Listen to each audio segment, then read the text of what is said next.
Welcome back, my friends, to the show that never ends. We're so glad you could attend. Come inside, come inside. There behind the glass stands a real blade of grass. Be careful as you pass. Move along, move along. Come inside, the show's about to start. Guaranteed to blow your head apart. Rest assured, you'll get your money's worth. Really show, it happened out and you gotta see the show. It's a dynamo, you gotta see the show. It's rock and roll, oh, right before your eyes. People laughter from the skies, and he laughs until he cries, and he dies, and he dies. Come inside, the show's about to start.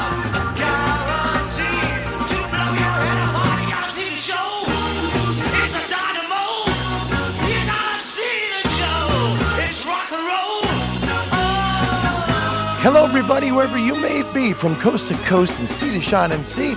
Welcome back to Ham Radio Live, where the world comes to talk radio. Little Emerson, Lake, and Palmer to start the show.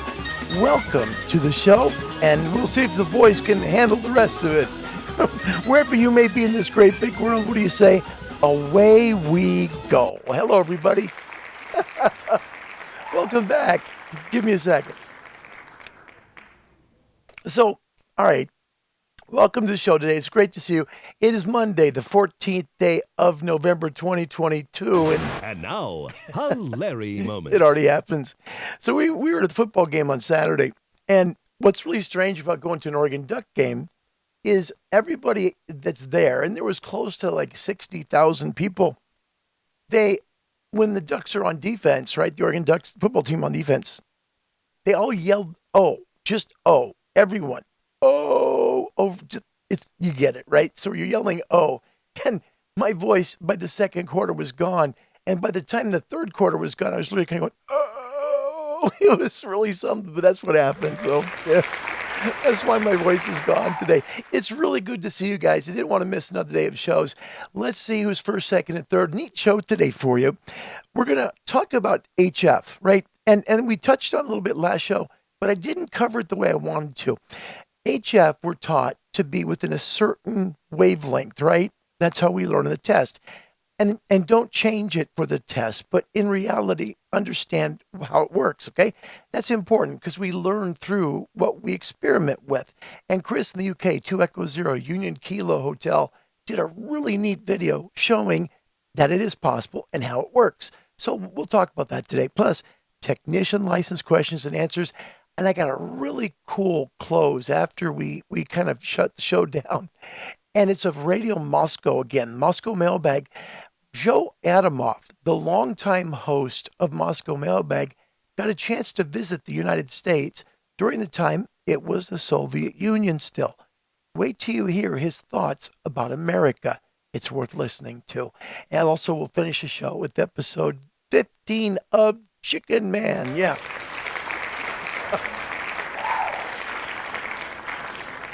I got 2 bottles of water for the show, so we'll see how well we do. First up in the world, it's, by the way, we do this. If you're new to the show, we try to, honor the people who come first, second, and third, because it's kind of a weird little contest that we have here. And I don't really know. I just was thinking the other day, how did this all start? The first, second, and third stuff. And it really started by playing simply the sound effect. That's it, really. It started with that. And it just kind of grew into its own little thing. So first today, back-to-back days from Holland, Rodney, Pop Alpha 9 Romeo Whiskey. Give him a big beep beep for us. There's your beep beep. Way to go, Rodney. Yep, first time. He did it twice now. He's second, came in first place, which is cool. Second time in a row he's done it. Steve from the UK, second up, 2 Echo Zero, X-Ray Sierra Hotel. Give him a yay. That's good. That's good. Third up, and he's usually in the top 3, William from Akron, Ohio. Alpha Delta 8, India Tango. Big applause. There you go. William, welcome to the show. It's good to have you. Thanks for coming. Also, Anton, Papa Charlie 4 Alpha Delta. It's an honor to have you, my friend. Thanks for coming today. And I want to welcome you to the show. Marcus Grunwald, welcome. It's nice to meet you. My name is Larry. Nice to meet you. I usually have a better voice than this, but I wish I could say it in my normal voice. Welcome to the show. Richard Slusher, first timer. Good to see you. Kilo Fox 5 Romeo Hotel India. Welcome. Another first timer. Hi, Richard. Nice to meet you. My name is Larry. Good to meet you, my friend. Steve, yeah, a little rasp. Oh, it's more than a little. It's very raspy, Steve. Yeah, the moral of the story is it was cold. It was really cold. It was like just above freezing. So maybe 2 degrees Celsius, 1. By the time the game was over, it was below 0. So it was below 0 Celsius. And we got to walk a mile to where our car is parked. It was awful. Gosh, it was a long night, but we had a great time, and that's the most fun. Make some good family memories. Also, want to welcome Dylan Brown, Kilo 7, Romeo Victor X-Ray, another first termer. Hi, Dylan. Welcome. Thank you for your comment on the weather segment, Dylan. It's nice to meet you. Thanks for coming back to the show. Sorry, I'm a little bit raspy today. Guy Lee, welcome. Kilo November 6, WET. That would be wet. Thank you. Boy, the crowd loves Guy today. Guy, you must have done something good today. Welcome. Good to have you, my friend. My dear friend Sam Weaver is here as well. And Sam, by the way, comes from the beautiful state of Alabama. Sweet home Alabama. Hi, Sam. Welcome to the show. Good to see you, buddy. Yep. Rodney, we only get first when Avery is late or busy. That's true. Richard, nice to meet you. Larry and the rest of the group. Richard, thank you. We talk radio here, and I try and do it Monday, Wednesday, Fridays, and then weekends as I can. So Saturday, Sunday, I don't want to miss them, but my voice was gone yesterday. No. And then my brother needed a lot of my help. My brother has cancer and he's mentally disabled, so I try really hard to help him. It's really nice to meet you. Thank you for coming to the show. We talk radio, and a group of people from all over the world come, and I'm honored by that. And Richard, I'm very honored that you're here today too. Thank you. For all the first timers, thank you. All right, we're going to talk about first how you get into amateur radio. If you want to get your license, a good way to get started is to find somebody who can help you locally. That's a real good thing. But if you don't know where that person is, contact a big organization like the American Radio Relay League. Great group, www.arrl.org. That's arrl.org. Hit the contact us bar. Let them know you'd like your license and where you live. They'll send you an email back with a local to you amateur radio club. You then contact that club and they'll help you get licensed. www.arrl.org. We have a show email at info@hamradiolive.org. Thanks to Rodney and the gang for putting up that beautiful website, guys. Thank you. Thank you. Seriously. Also, we are on shortwave on WRMI, hopefully with a better voice this week. I'm going to maybe wait a couple of days before I cut both of those shows for WRMI. CQ calling, powered by ICOM, for the love of ham radio, heard worldwide on these frequencies, all right? So just remember the frequencies here and pick one near you at a time and place that's close by. Question today. Would you rather be able to buy new radios or new antennas? Now, that's a hypothetical, right? Let's say you had to be stuck with the radio you have, okay? But given the gift of being able to keep buying new antennas, okay? We always make the joke about amateur radios, amateurs having lots of radios and then wanting another radio. But what if you were stuck with what you had and could buy more antennas, or stuck with your antenna and be able to buy more radios? Let us know which one of those it would be for you. Put it in the comment section and we'll make it part of today's show.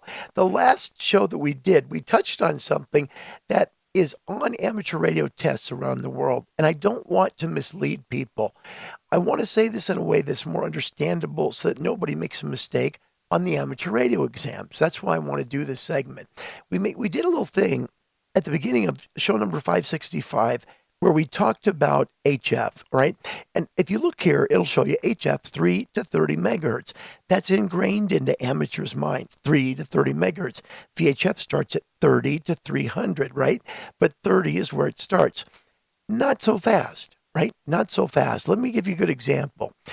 Chris in the UK, 2 Echo 0 Union Kilo Hotel, has his ICOM 7100 inside his vehicle.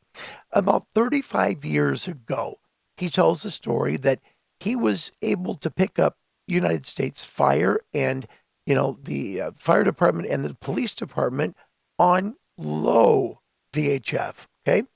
How does it work that way? Well, we think tropospheric ducting first, right?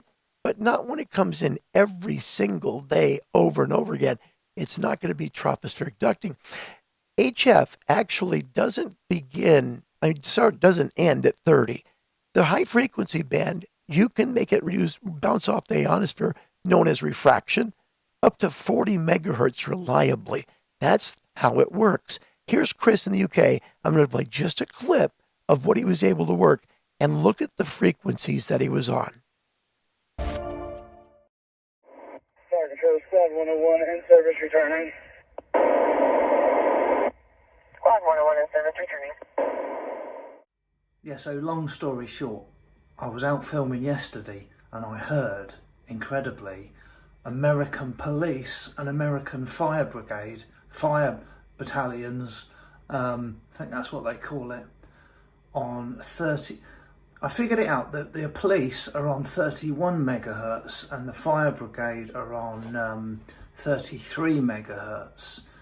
And so what the hell was I doing up on those frequencies? Well, long story short, I'll keep it quick. 35 years ago, I heard American police on my scanner, on my Jupiter scanner, and I was blown away. I told everyone, no one believed me, and I've waited 35 years to pick up this stuff again. Every time there's a lift on, every time there's activity on 10 meters that involves America, I always check out a little bit higher, because it stands to reason. If it's going to be good on 29.5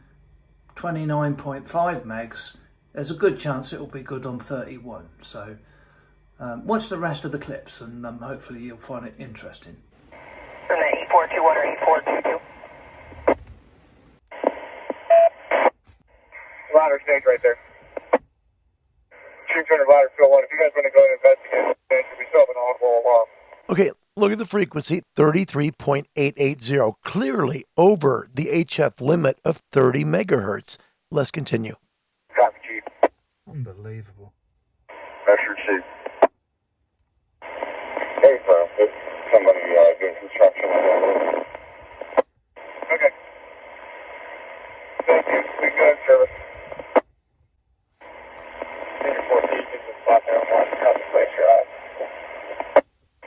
Repeat that, Chief.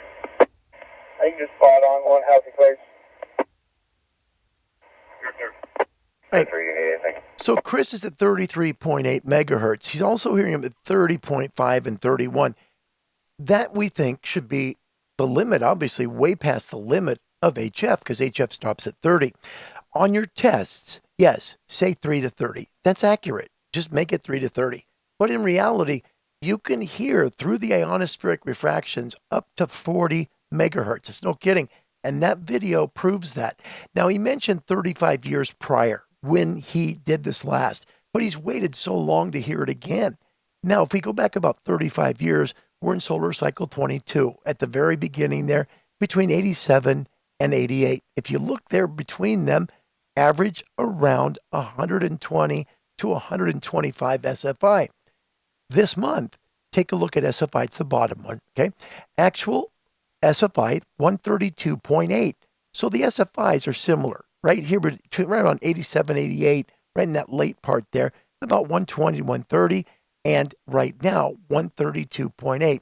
Chris is hearing these signals because the maximum usable frequencies, both in the United States and where he's at in Great Britain, support ionospheric skip or refraction like we have on HF, the same as it would if he was down on 10 meters. It's the same thing. And what Chris reported was he was hearing this every single day and into the evening hours until finally 10 meters would shut down. This is a good indicator that if you want to do some DXing, maybe you're not going to talk. What is that? It's like 7.5 meters, 7 meters, somewhere in there. You're not going to be able to transmit there, but you can hear some amazing things. So folks in Europe, take a listen on the low 30s. See what you can hear. You might be shocked at what you're able to hear. This is really fun for people in shortwave too. You might hear some MCOMs from the US, and you may be in France or Germany or the UK, and you make great receptions there. A good thing by Chris, 2 Echo Zero Union Kilo Hotel, and you'd find a great amount of his great YouTube videos here on YouTube. You'll find him at Digital Analog ham. Nice work, Chris. Nice work. Yeah. So for the test, remember 3 to 30, but in reality, do some experimentation. Go above 30. Just find out what's there. You might be shocked. In fact, what we're going to do, we're going to do that ourselves right now. Just let's take a look. So we're going to go above 30, and we're going to see just what we hear, right? So let me go to FM, and we're going to go above 30 and just see if there's anything out there.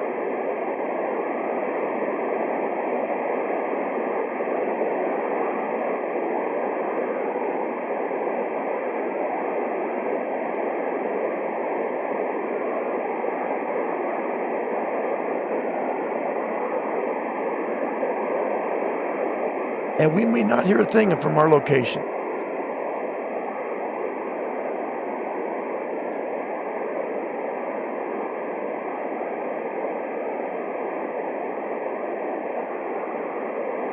I'm not hearing anything in our location here, but in the UK, listen, if you're in the UK or you're maybe close to the coast in France or maybe somewhere close to the coast of Spain, take a listen. You might hear some amazing DX because our SFI supports some really good communications between North America and Europe right now. So thank you again, Chris. Nice video. Nice video.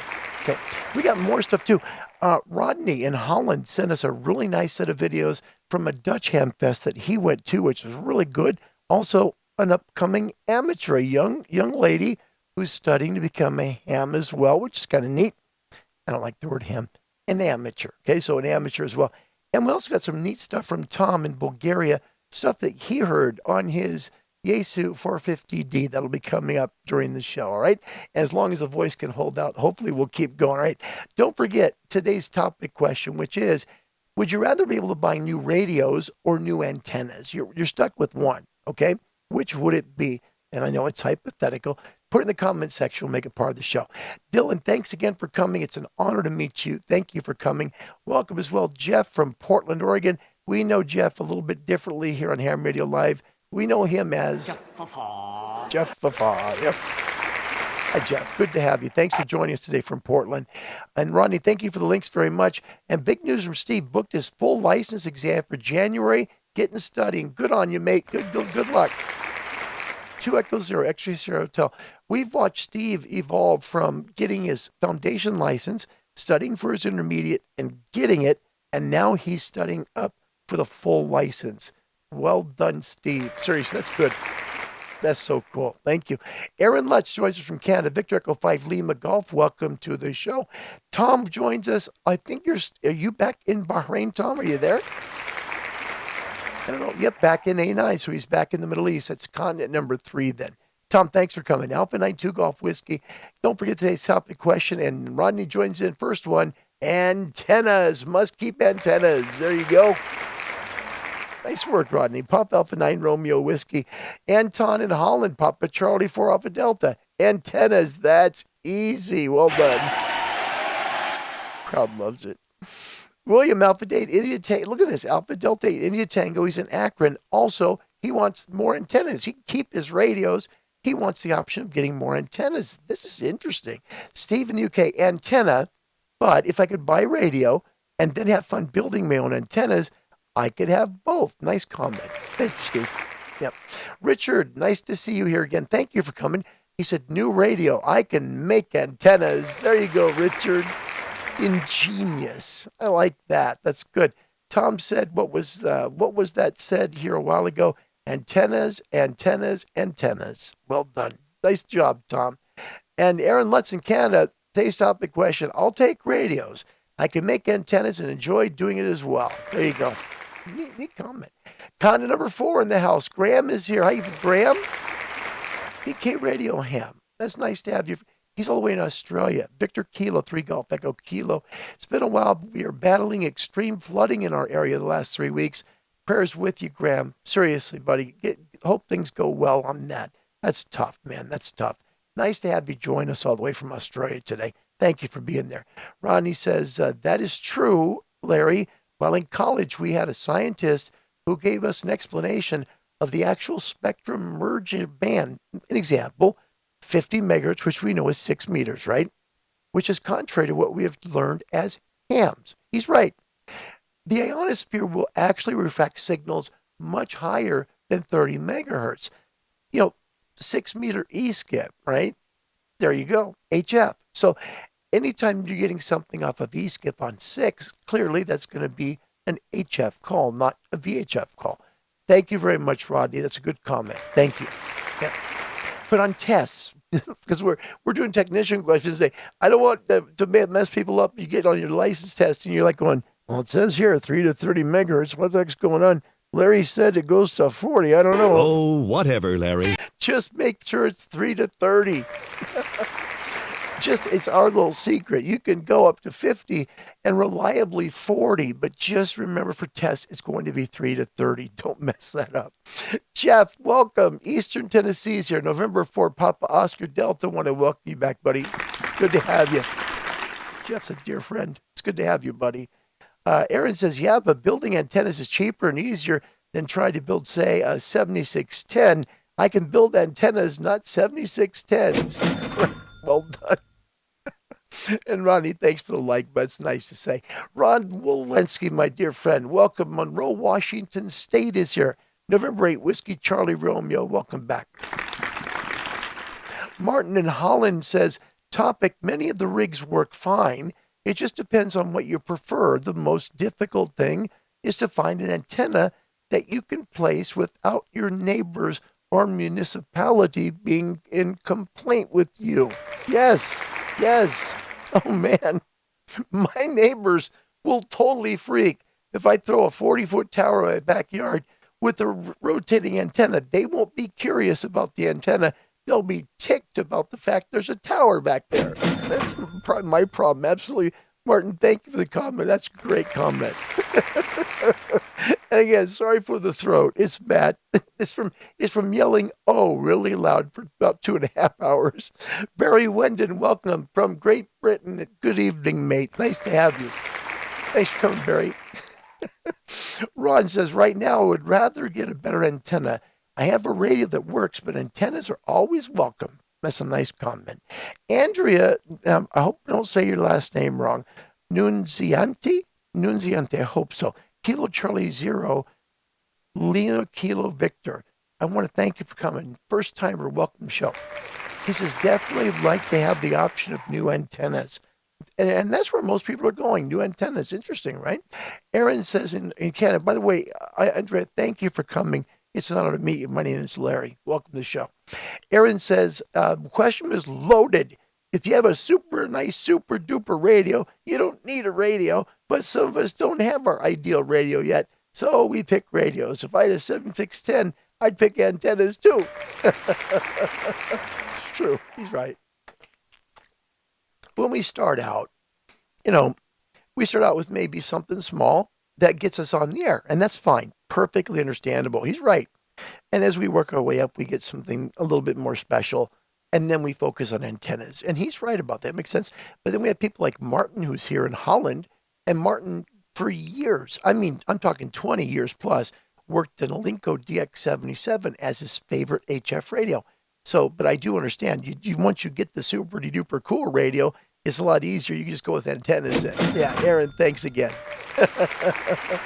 And sorry for the voice again, guys. Dash, welcome. Trinidad is here. Good to have you, Dash. Welcome. And Andrea, thank you. I hope I didn't mess up your last name.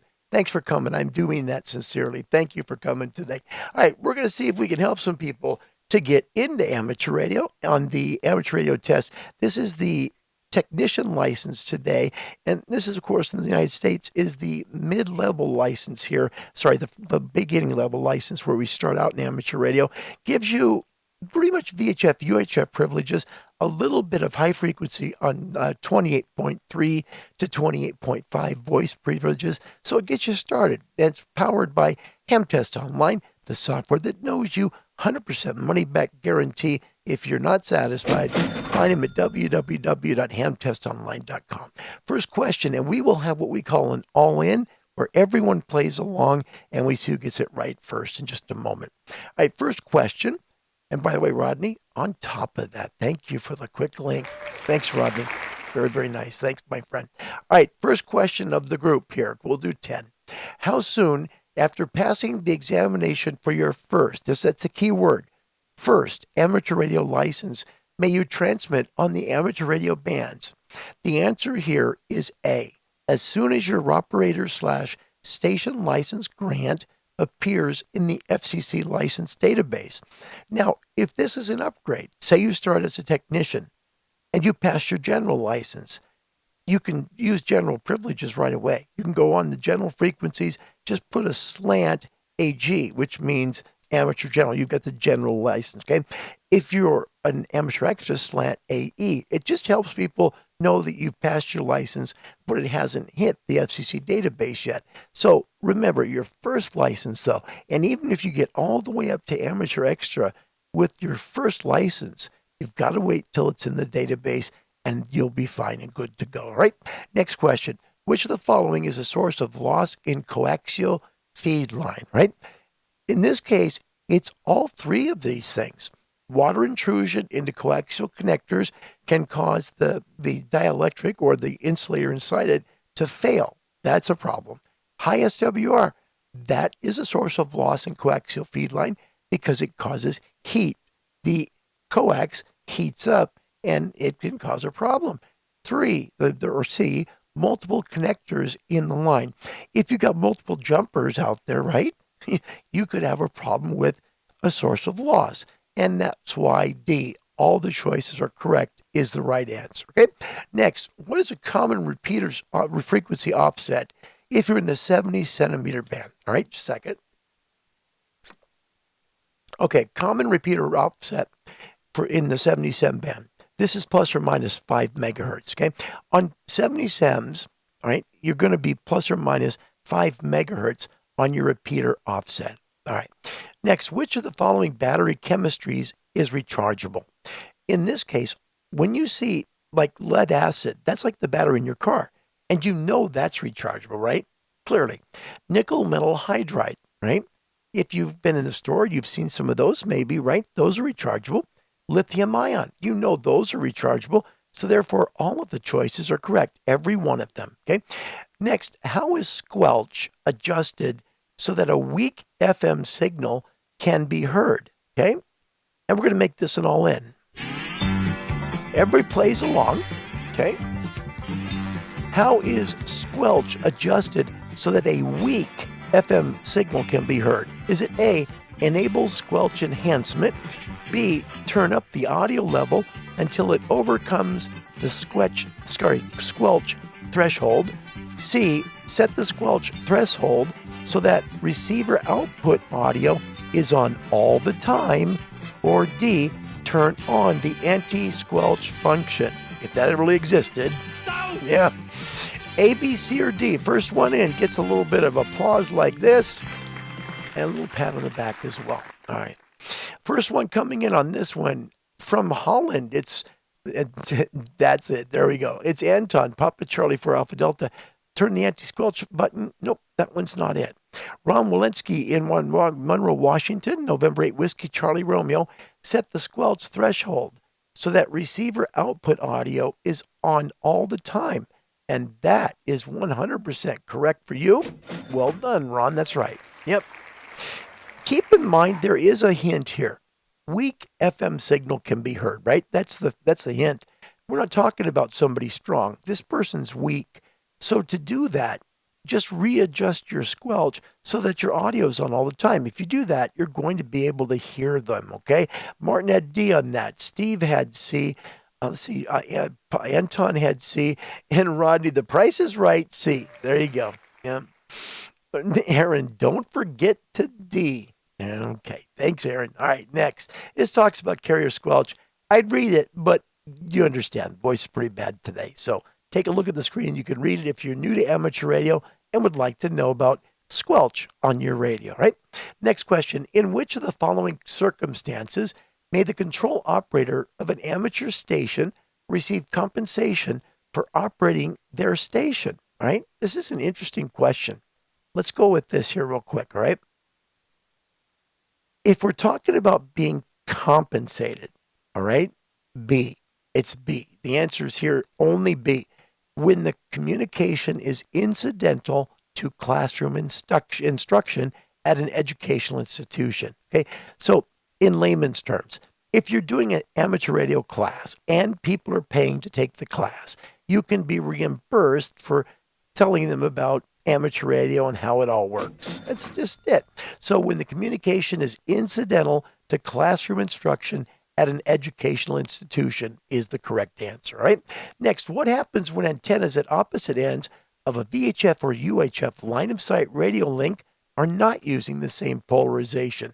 It's just weaker signals. That's it. Received signal strength is reduced. That's how you remember it, right? What is a satellite beacon? In this one, it is C, a transmission from a satellite that contains status information, all right?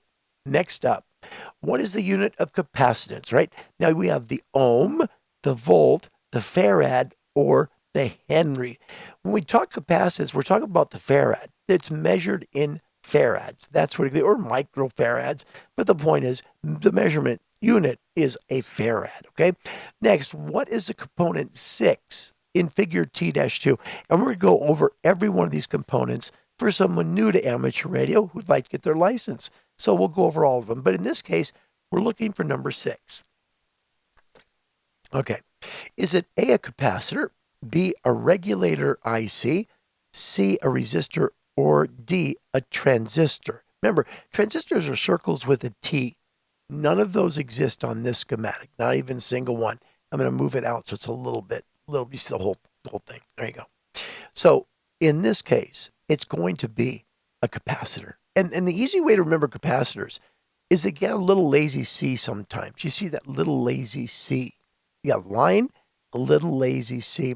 Be careful, because number 2 is also one. Take a look. Well, fuse. Capacitor's got that lazy C. Let's look at these. Fuse is the one that's at the top there that protects the circuit. Then SPST switch. That's a single pole, single throw switch. Okay. And of course, see your household plug, non-polarized male connector. And remember, transformers are easy to spot. Think of Pop-Tarts in a toaster. Okay. You've got the elements going in and the 2 Pop-Tarts in the center. So it's a transformer.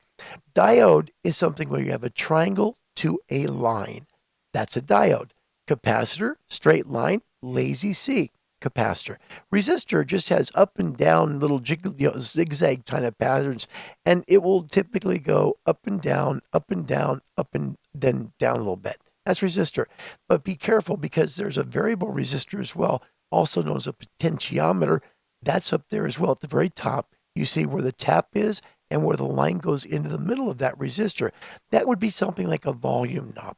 Okay, that's a potentiometer, something that helps to raise or lower the current within that circuit.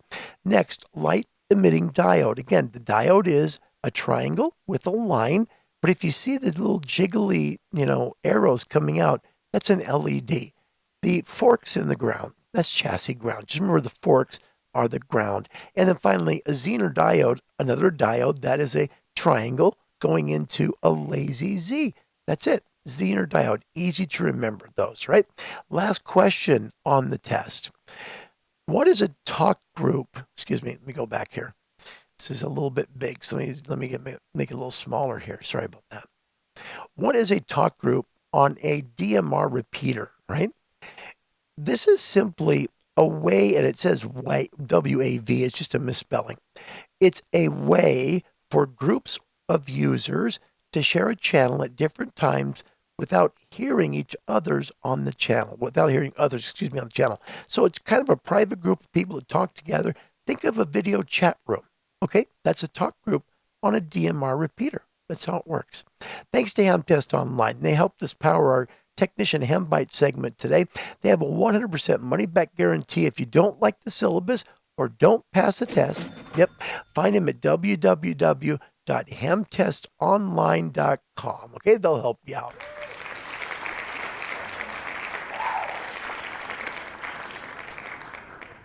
It's good to see you guys. Happy Monday, 14th day of November. Today's topic question: if you were stuck where you can only keep on buying one thing, and one thing only, would it be antennas or would it be more radios? Let us know in the comment section. We'll make it part of the show.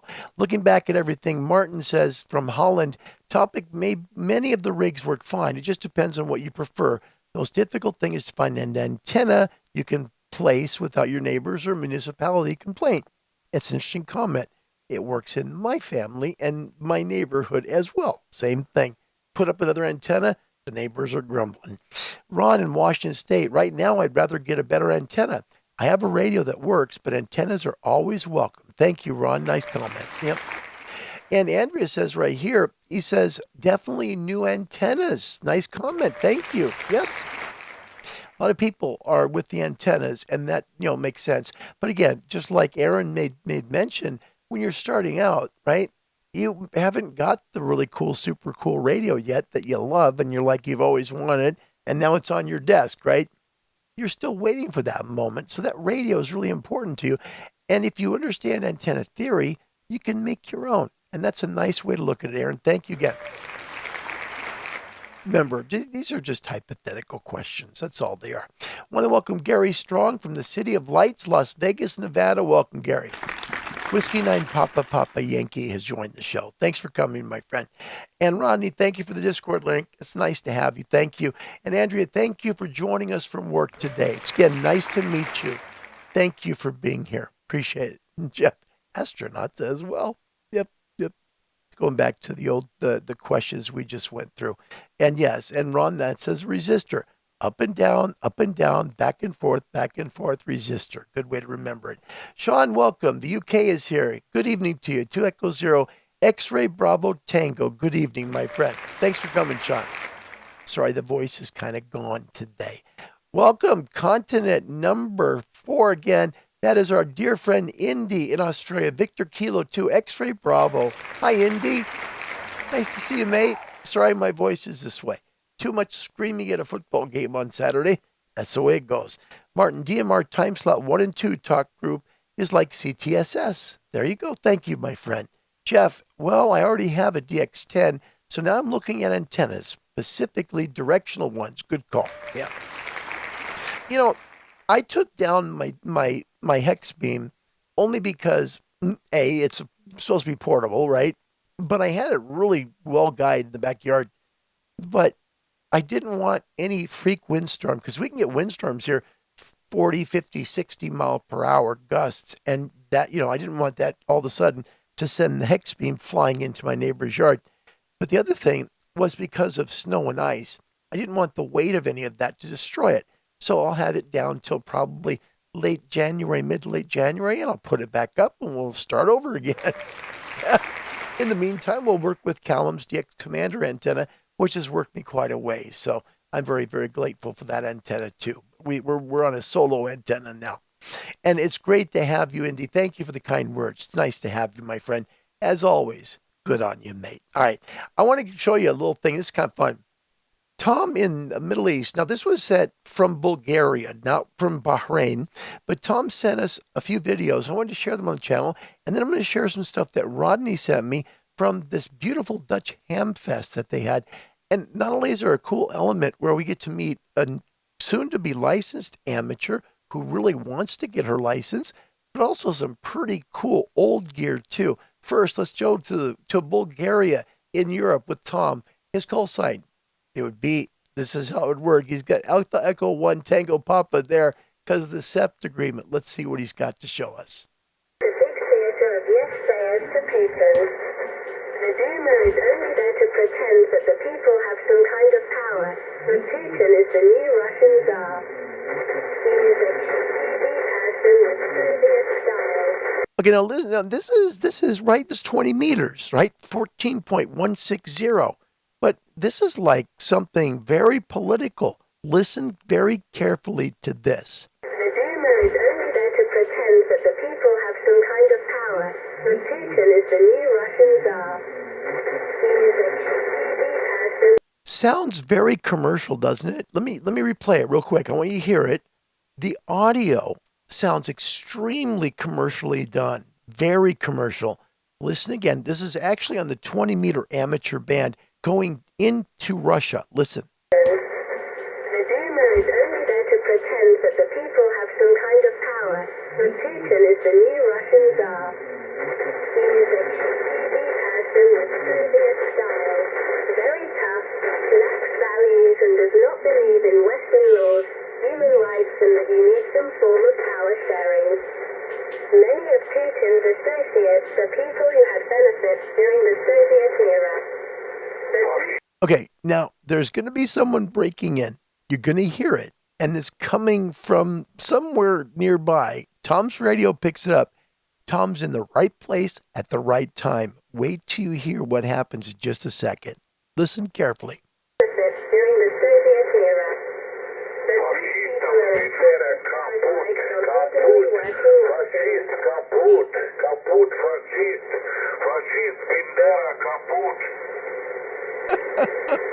You hear that? Fascist, Bandera kaput, kaput, fascist, Bandera kaput.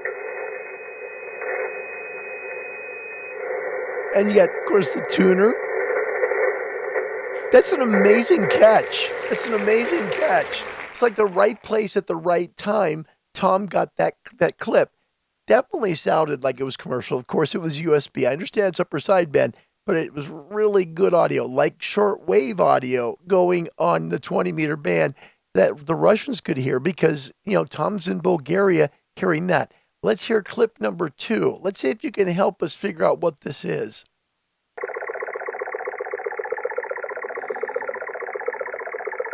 All right, now this is low frequency. Remember, this is really low, or what we used to call the long wave band. He's at 289 kilohertz. Listen again. Listen to this clip again.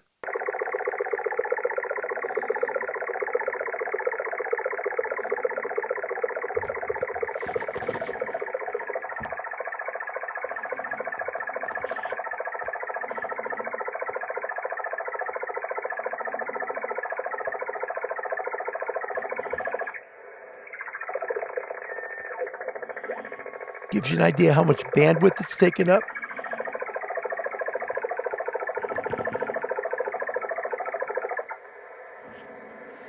Wow, what was that? And look at the frequency that it's on, 289 kilohertz. That's wow. Yeah. Isn't that great? That's Tom's second cut. What was that? It almost came across to me like over the horizon radar, but that's pretty low frequency for that. I don't know. We'll see. I'd be interested to hear what your thoughts are on what that was. By the way, Rodney also said, yep, hear those every day. So that's definitely something going in. Jeff says VLF, that means very low frequency. Data from a sub, maybe? Ron says helicopter. And Steve sounds... Oh, Steve, we got to talk. Sometime you and I are just going to have a little bit of a talk. We're going to say, okay, this is how our minds work because your mind works a little bit like my mind works when I think of how my mind works sometime. What I'm trying to get to is what he's basically saying here, which is kind of funny, sounds like a game of Pac-Man. And what's really funny is I have a little clip that would fit so perfectly here, but it's so far down with all the sound effects, I can't get it. So we're just going to give you some applause, Steve, instead. It's the Pac-Man when it ends, right? The ghost gets him like that. So anyway, Steve, nice comment. Sounds like a game of Pac-Man. Richard Slusher says, sounds like SSTV. Ron Walensky thinks it might be a fax signal. And Martin Chickenman. We'll get there. That's not it. Mike Oswald, welcome. Alpha 7, Mike Oscar from Middleburg, Florida. Welcome, Mike. Good to have you. I've missed you, my friend. Welcome back to the show. It's nice to have you. Yeah, what was the noise? Kind of interesting. And Richard, sounds like SSTV. It's interesting. Daniel, I think the sound effects from those old games were originally made by distorted electrical sounds. That's possible if you think about it. Yeah, there's a lot of little electrical noises that could have been put onto, some sort of a digital, a chip of some sort back then. So it made it work really good. That's an interesting comment. Thank you very much. Daniel, by the way, welcome to the show. He joins us all the way from the beautiful state of New Hampshire. Again, thank you for being here, my friend. Interesting little thing, but Tom also had a third little video he said. I want to get to that too. This is video number 3 from Bulgaria from Tom. 4x4 USB, 4x4, United Tango, Charlie Alpha, 165, my reference. Today was an amazing day. I worked 10, 12, 15, 17, 20, and 40 meters all this afternoon in about a 2.5 hour period. So I was quite happy with that. The conditions today were amazing. You can tell I'm on the edge of a cornfield at a very high location, not too far from the QTH, but you can see to the north, you can see into Romania, and to the south you can see the Balkan Mountains. Just on the other side of that would be on the way down to Greece. At a very high location. I'm only about 3 or 4 kilometers from the QTH, but we're down in the valley. So, but today was pretty amazing, and just using the 450D and this little portable military style whip that we've bought for about $60.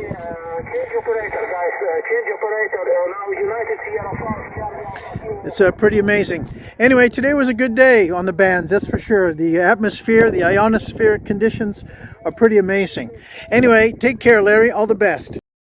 That was Tom all the way in Bulgaria working some field work. And what is neat is that it's been so hot in Bahrain all summer long and into the fall that he's not been able to go outside for a while and work his radio. And he had a day of fun to do that. Tom, congrats. That's cool. Yeah. I'm glad for you. I mean that very much. And Steve, I got it finally. It sounds like the game of Pac-Man. There it is. Got it. Okay. Yeah. Okay. I just thought it'd be kind of fun to share that again with you. So that kind of made sense, what I was trying to say. Let me see. I think I got somebody else here. Anton says, sounds like a typical jammer signal. Those were heard all over shortwave in the past. Kind of. It was, remember the shortwave jammer that sounded like a foghorn? Like it was just constantly a foghorn. I remember those jammers for sure. Jeff in East Tennessee, I think they banged on telephone pole guy wires and recorded the sound to get effects for Star Wars. Gosh, that's funny. And it was. What a neat location. What I love what Tom did was he let us know where he's at. He pointed out that's towards Romania. This way is towards the Balkan Mountains and towards Greece. It made it kind of educational. I like that very much. Richard says, with 9/16 wrench, I am not mistaken. That's perfect. Want to welcome Tony, Wicked Loud One. Good to have you back, buddy. All right, let's go from the near the Balkan Mountains there in Bulgaria all the way to Holland. Neat set of videos sent in by my dear friend Rodney, Pop Alpha 9 Romeo Whiskey. And this is a Dutch ham fair. Now, the first one just kind of gives like the typical ham fair experience. Here's the stuff for sale, kind of like the sale booths and stuff. And then we'll get into a segment that's really, really cool. Let's give them the first one that Rodney sent me.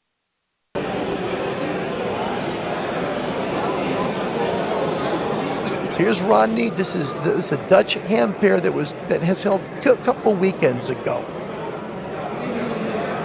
And typical of a ham fair, all the stuff is there. Your fittings, all the adapters, all the stuff, the coax, the antennas, the radios, all kinds of things.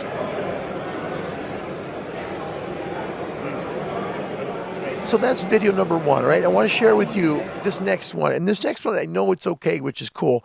We have a person, we're kind of a family in this channel. A lot of people from around the world join, and I like it like we're all like a family together.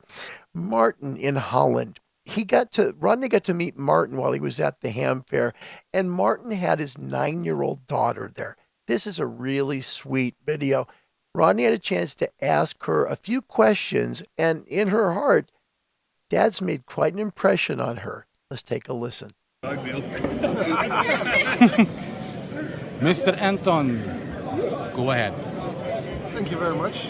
Well, next to me is my daughter, Miss Iris. And she will tell what she will be doing very soon. And I apologize. I said Anton. I said Martin. I meant Anton. Sorry. So that's Anton, his daughter. Now listen, she's a little shy, but listen, and Rodney's going to ask her some pretty important questions. Thanks again to Rodney. This is so special. And there's Anton, the proud papa. Here we go. Go ahead.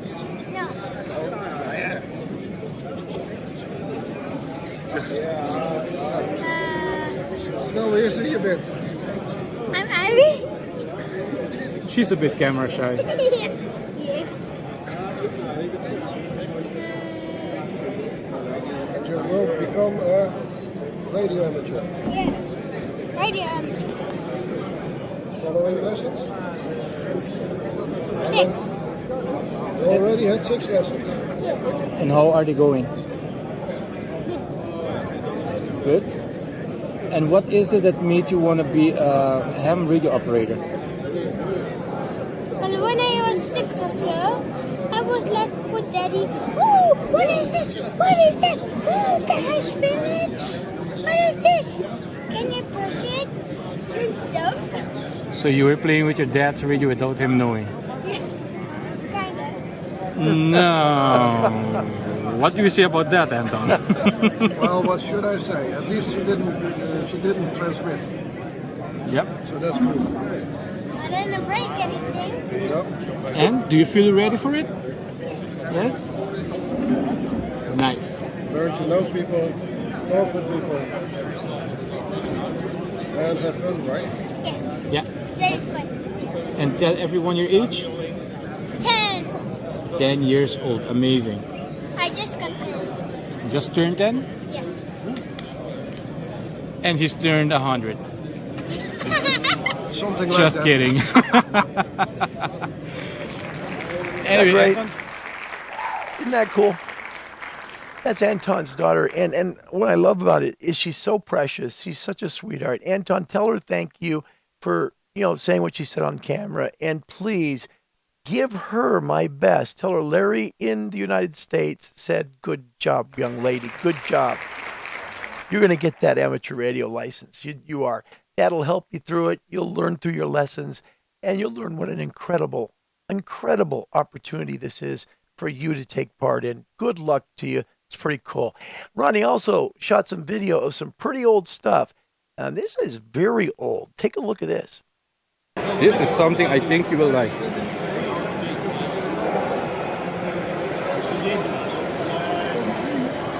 Man, look at this.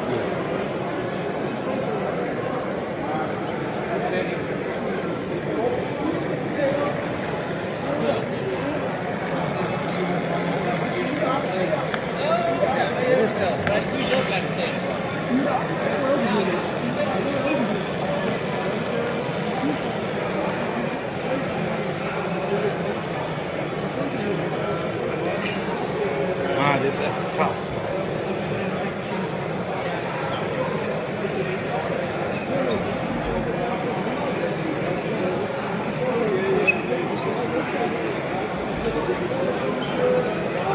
Take a look at this right here. Sorry? He's getting into some old military gear. Take a look. Mag ik even lang, sorry.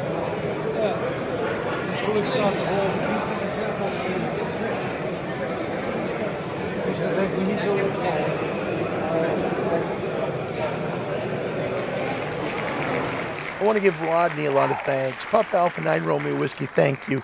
As well, thanks to Anton, Papa Charlie 4 Alpha Delta. Sorry, I originally said Martin. There's, my mind is only so big, and you have my apology. Anton, you must be proud and really proud of your daughter. She is such a sweetheart, and she has her whole life ahead of her, too. So many great experiences ahead. Thanks, Rodney, for shooting the video, and for Anton, thanks for letting us show it. Thanks, guys. Always nice to be able to do that. Really is. All right. Speaking of thanks, we're going to thank somebody right now for watching the channel. All right. We're going to thank Jonathan Sawyer, Mike Zero, Juliet Sierra X-Ray.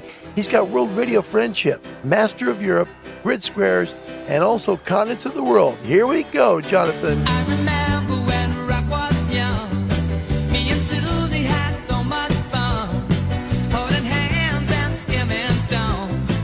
Jonathan's QRZ page, you'll probably find me lurking on most bands 80 meters to 70 SEMS in most modes too, except Morse code. I'm also on DMR and APRS. I'm a member of the Reading and District Amateur Radio Club. 73s from Jonathan, Mike Zero, Juliet Sierra X-Ray. And let's take a look at the beautiful area right here that Jonathan lives in Oxfordshire, England. Let's take a look. This is some beautiful places, things of England that you just anticipate seeing. But this is a beautiful place here where Jonathan lived. I'm going to go through the video and where he's located. Hope you enjoy this segment.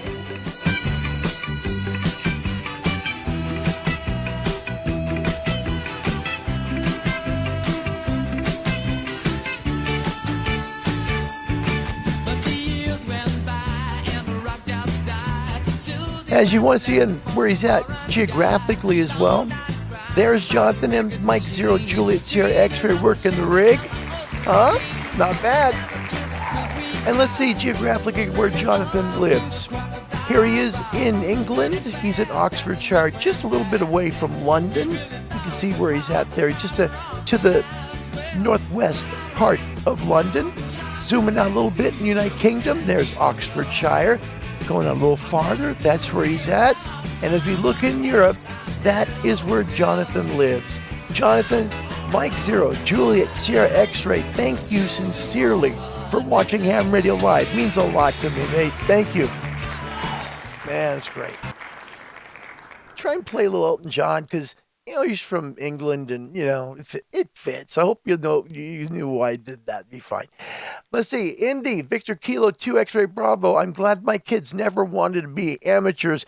The amateur world would never be ready for them. Surely there must be something you can do. I'm doing everything I can. Yeah. And stop calling me Shirley. Excellent. Thank you, Indy. Thanks very much. Also want to welcome a dear friend. Her name is Acid Drop here. Her real name, Siobhan. Welcome, Siobhan. Good to have you, my dear. Always good to see you. Thanks for coming tonight in the UK. It's great to have you. Tom says, bought a few items through Jonathan when he was at Martin Lynch. Very good. That's it right there. The tie-in. There it is. Jonathan works over at Martin Lynch & Sons. I did not know that, Tom. Thank you very much.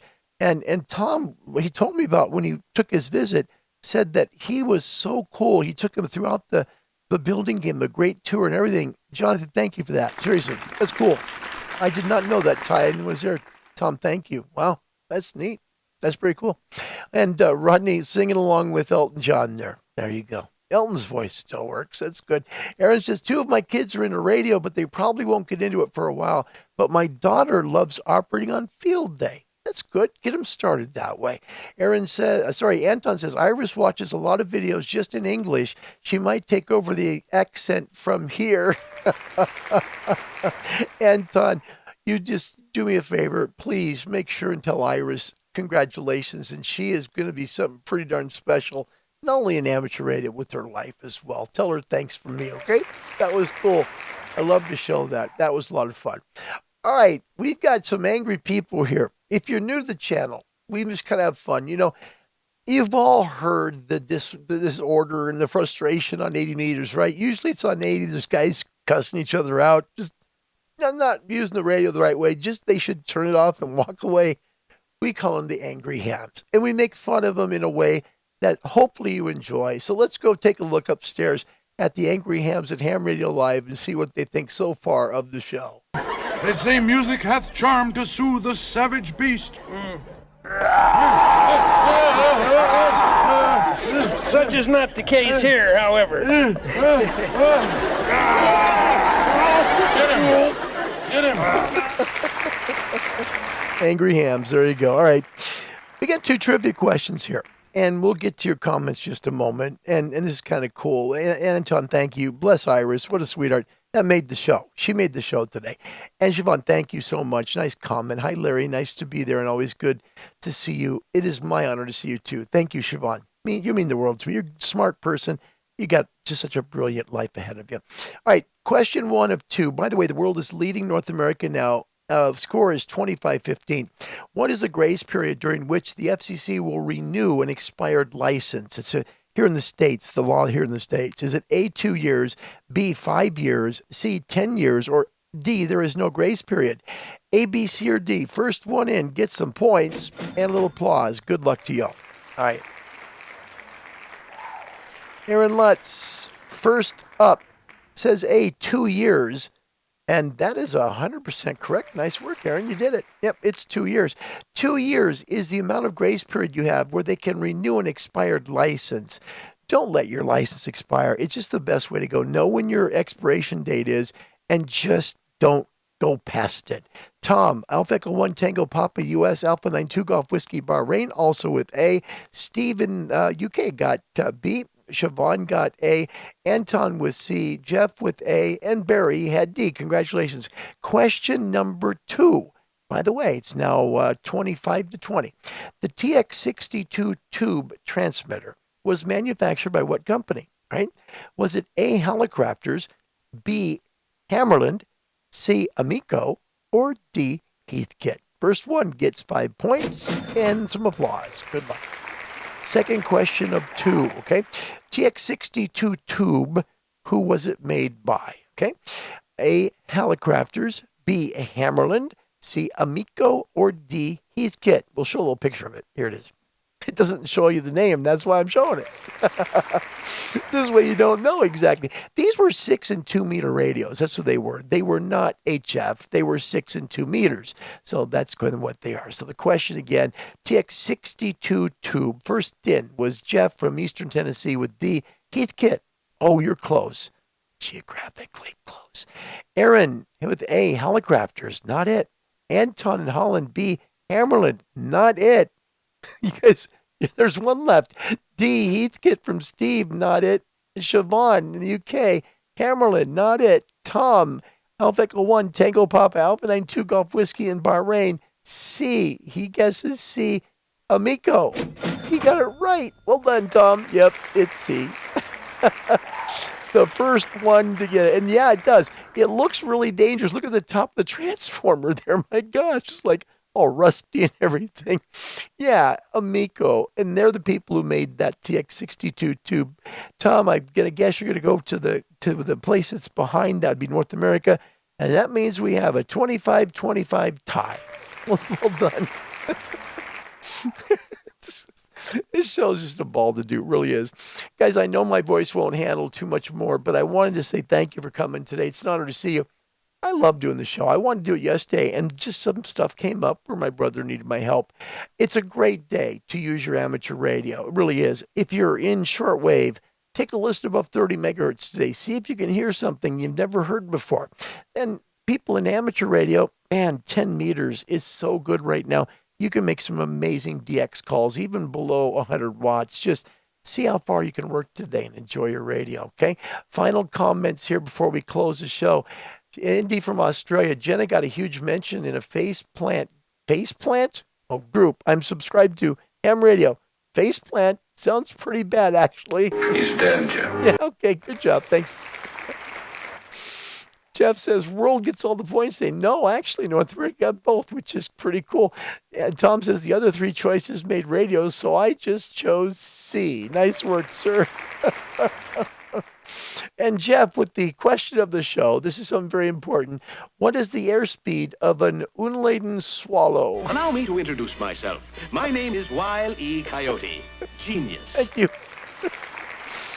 Okay, guys, you know, we really do want to help you get your amateur radio license. I don't want you to leave yet. This is a really big part of the show. I saved this for last because it's the coolest. It's a really neat segment. If you grew up like I did, DXing shortwave, you'll remember Moscow Mailbag. Moscow Mailbag was always on every day on Radio Moscow. It was hosted actually by Joe Adamov, who was the host for over 30 years of that program. When they were a communist country, even when they went into democracy, he still hosted Moscow Mailbag.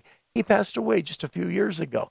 But this is a really neat audio clip of him where he had a chance to finally visit America. And if you've listened to Moscow Mailbag in the past, you know, he's always defending, Soviet Union and kind of, making little digs at the United States. It's an interesting thing to watch. I hope you enjoy it. Joe Adamov, his first trip to the United States from Radio Moscow. It's pretty darn cool. Jeff said, by the way, what is the answer to life, the universe, and everything? Oh man, we're getting really deep now. Richard Slusher has the answer. He got it. He says 72. No, 42. Well done, sir. Richard, you're going to fit in just fine in this group. Tony, only dangerous if it's plugged in. You ideally have a grounding rod for sure. You guys, you really... Thanks for being here today. It's been a true joy. If you'd like to get your amateur radio license, this is such an important thing. Amateur radio has so many things that can help you in life. Even if you don't want to use a microphone, you can use a computer and see how far your radio can transmit. I mean, if it goes halfway around the world, isn't that interesting? You built the antenna, you put it up there. All the great things amateur radio can do for you. you really have an opportunity to do something special, but you need to find a local club to you. That's what's going to help you. Contact someone like the Radio Society of Great Britain at www.rsgb.org.uk. Great company. They're going to help you find an amateur radio club that's close to you, and they'll help you get on the air. It's good stuff. www.rsgb.org. This next segment was the segment I would say when I put the whole show together was the center point, the centerpiece of this entire show. I hope you enjoyed it. If you grew up listening on shortwave radio to Radio Moscow and Moscow Mailbag, this will be a treat. Joe Adamov on his first trip to the United States. My name's Larry. My call sign, Amateur Radio's Kilo 7 Hotel November. May God richly bless you this day. Tomorrow, you wake up thankful for the blessing of a brand new day. Goodbye, everybody. Now here's Joe Adamov to share with you some of his impressions of the United States. 21 days in America may not be a long time, but they left an indelible impression. I was invited by the University of Minnesota to lecture at the Department of Speech Communication. I'm ever grateful to Professors Donald Brown, Assistant Professor Kim Elliott, Professor William Howell, and President McGraw for making the trip possible. After an uphill battle, they finally got me a United States entry visa. Minnesota did it. But in the spirit of the festive season, I'll say this: let bygones be bygones. I have no grudge against Uncle Sam. The students at the university seemed bright, on the ball, and friendly, and it was a pleasure meeting them. I stayed in the home of Professor Howell and his wife Jessie, and became a member of the family. At least, that's how I felt. Though our political backgrounds may be different, we as people got along fine. Which brings me to the thought that we can and should be friends as nations too. Late one evening, I went out walking, as I often do at home. The only people I met were joggers, who on meeting me would say, "Hi," or "Good evening." We do the same here in small communities in the Caucasus, for instance. And what would have been their surprise had they known that the man that answered them came from Moscow, of all places. Friendly people, even to strangers. The same was true on the huge campus. The facilities, to my eye, were excellent, but coming from a country with free education, cost of tuition sounded kind of unfamiliar. I take my hat off to the Minnesota Daily, who gave a fair and unbiased account of what I said to the Murphy Hall audience. Good journalism, Eric Lindbaum, and thank you for printing a 6x6 photograph of my overweight countenance. A good picture, Jeff Goldberg. One evening, I was listening to the Bob Allard open line show on KSTP radio and phoned in a question. After a minute or so, Bob said, "The voice sounds rather familiar." And I had to admit who I was. Would you believe it, Bob Allard had been a listener to Radio Moscow for many, many years. The next day we met in a cozy restaurant, and later that evening the tables were turned.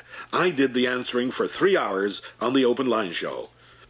People called from far and wide, and to quote the Minnesota Daily, the callers were courteous, and many thanked Adamov for clearing up false impressions about the Soviet Union handed down from the years of the Cold War paranoia and bomb shelters. I ended my 3 hours on the air by saying, I learnt the hockey coach of the University of Minnesota had been named coach for the United States team at Lake Placid. Let us do all our fighting on the hockey field, I said, and let's relegate the battlefield to history. Bob Allard is a charming personality with thick white hair. A lady clergyman came up to him in the restaurant and right in front of her husband told Bob that he was the handsomest man she'd ever met. She invited him to her sermon the next day. While at the university, I told the students that they dressed just like the students do in Moscow. Jeans, down coats, and knitted caps. But in Moscow, that is at the university, they don't sit on the floor in the corridors. In Minneapolis, it was the natural thing to do. I was really moved when, on entering one of the university buildings, a student handed me a leaflet urging me to fight so that SALT II would be ratified. Public-minded students who are concerned about the fate of their nation, because SALT II benefits them just as much as it benefits us. I sometimes wonder why our two nations are not on better terms than we are today with all those good people that I met in all my too brief a stay. In Chicago, my host at the press club was Bill Boykin, director of the Inland Daily Press Association, and his charming wife, Rebecca. Later, at the Drury Lane Theater in Chicago, I saw a wonderful presentation of the evolution of jazz, a professional musical that would be a hit anywhere. In New York, I was thrilled to meet Peter Ustinov, actor, producer, writer, and many more things too. A man with a subtle sense of humor that always seems to emanate from that great personality. I told Peter Ustinov that in Moscow I heard every single one of the installments of his autobiographical Dear Me talks over the BBC in English. We chatted in a little waiting room prior to taping the Good Morning America show. David Hartman and Sandy were great, but the half-hour talk that I had with David after the show would, I'm sure, have been even more interesting. Pity there was so little time. On the air, I assured David that I would not be sent to Siberia for anything I might have said on the show that my government might not have approved of. In Winnebago, Illinois, in Kansas City, Missouri, in Fort Lauderdale, I was guest of my old friends from People to People, a non-profit organization founded by President Eisenhower. They arrange professional and other special interest groups to meet their counterparts in other lands. I met Les Davis, director and coordinator of People to People, 22 years ago when he was covering the visit of a farming group to the Soviet Union for a television station in Illinois, and I was covering their stay for Radio Moscow. We've been in contact ever since, and here I was, a guest in their homes. Les has been in my home in Moscow and knows my wife.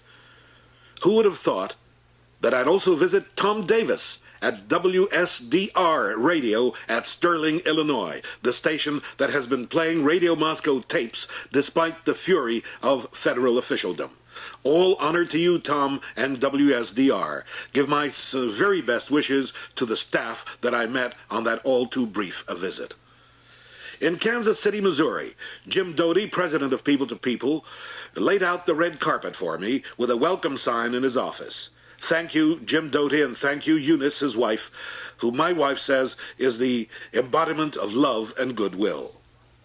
The Crown Center in Kansas City, with its indoor fountain, overwhelmed me.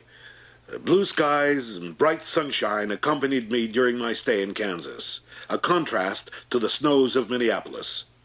Incidentally, the university in Kansas City is no less impressive. But perhaps the highlight of my visit to Kansas City was when the mayor, Mr. Berkeley, received me and gave me the key to the city on a red, white, and blue ribbon. Kansas, I hope to see you again, and I'll cherish the key to your door. This was just before Christmas, and the trees were decorated with colored lights in front of many homes. This struck me as a very beautiful tradition. We, too, have our Santa Claus, only we call him Grandfather Frost, and he usually has an assistant called Snow Maiden. And we, too, decorate our trees and send greeting cards, only on New Year's. In Lawrence, Kansas, my hosts were Peggy and Don Fisher.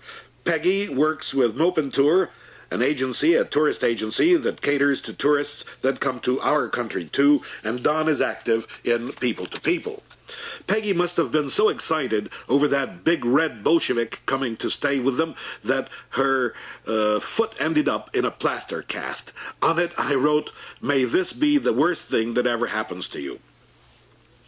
In Kansas, I visited the home of Zelma and Don Millman. Zelma acted as arbiter and mediator when Jim Doty and I got into a heated argument one evening. And when the rear right wheel of Jim's Cadillac started to shimmy, it was so sweet of Zelma to take me to the airport in her baby Toyota. I hope today she knows how to switch on the defroster in the rear view window. The Millmans are also members of People to People, and I hope to see them in Moscow one day. Also Dr. and Mrs. Riza and Kay Menninger and her son Philip. Both are direct descendants of the great founder of the Menninger Foundation that caters to mental health in Topeka, Kansas. At the foundation, I was told of some interesting work in a new non-drug method for control of hypertension and biofeedback, which makes possible the regulation of involuntary physiological processes. And finally, my good friend Bob Doucet of Mopin Tour, who was so gracious a host during my stay in Lawrence, Kansas. He took so much of his time to show me around. I flew from Kansas to New York and on to Moscow. And speaking of New York, outside the United Nations building, there's a statue by a Soviet sculptor of a muscular man beating his sword into a plowshare. And on that note, I want to say thank you, America. Joe Adamov, sharing his impressions of the United States. In our last exciting episode, the white-winged weekend warrior was on his way by bus to Midland City Hall when he was suddenly and angrily attacked by his fellow passengers. At the request of the passengers, the bus driver stopped the bus on the Great Midland City Bridge. And then the fantastic feathered fighter, with the passengers in pursuit, climbed to the top of the steel span, where... Winged warrior, can you hear me? Yes, Commissioner. It's your mother. We brought her to see you. Hello, Benton. I don't want to see my mother. It's all right, Commissioner. I'll talk to my boy. Benton Harbor, get down here. Oh, Mother. Who do you think you are?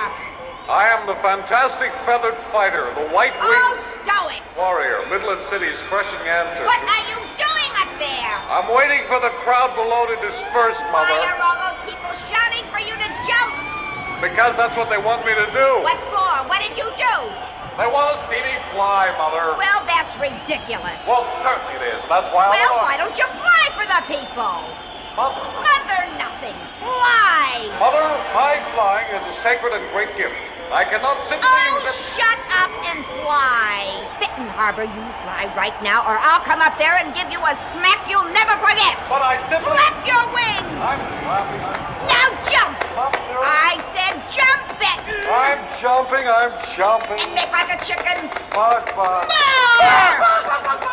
Well, how can Midland City's crushing answer to lawlessness and/or evil refuse to obey his mother? At this moment, as millions of children observe this drama, will the feathered fighter fly? What do you think?